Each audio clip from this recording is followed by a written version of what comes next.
The day of the Lord's vengeance will expose Sunday worship. There is a day coming soon, prophesied in both Old and New Testaments, called the day of the Lord's vengeance. On that day, every lie will be exposed, every tradition judged, and every soul held accountable. And at the heart of it all will be a commandment that the world has ignored, the seventh-day Sabbath. Billions of people gather on Sunday believing they're worshipping the God of heaven. But God never blessed Sunday. He never made it holy. He never commanded worship on it, not once.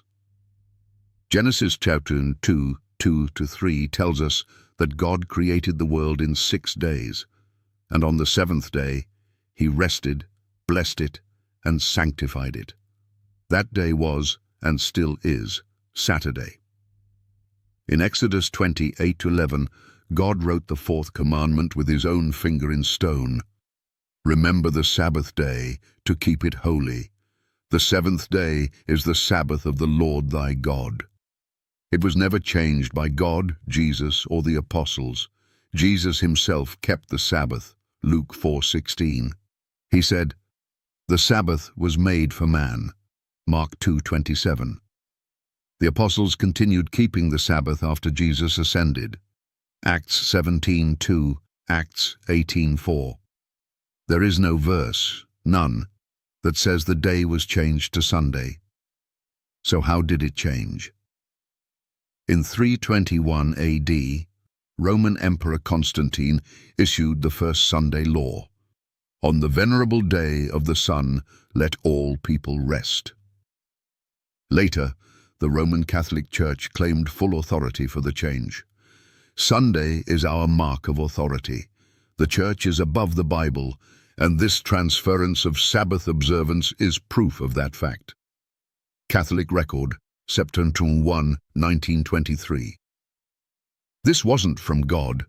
It was from man, pagan Rome, then papal Rome. And now, the world follows this deception without question. But the day of the Lord is coming.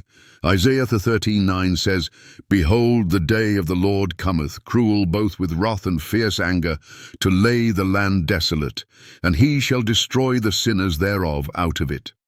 Revelation 14:9-10 warns, "If any man worship the beast and his image, he shall drink of the wine of the wrath of God." This is about false worship. It's about choosing tradition over truth, man over God.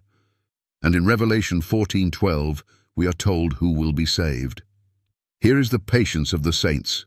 Here are they that keep the commandments of God and the faith of Jesus.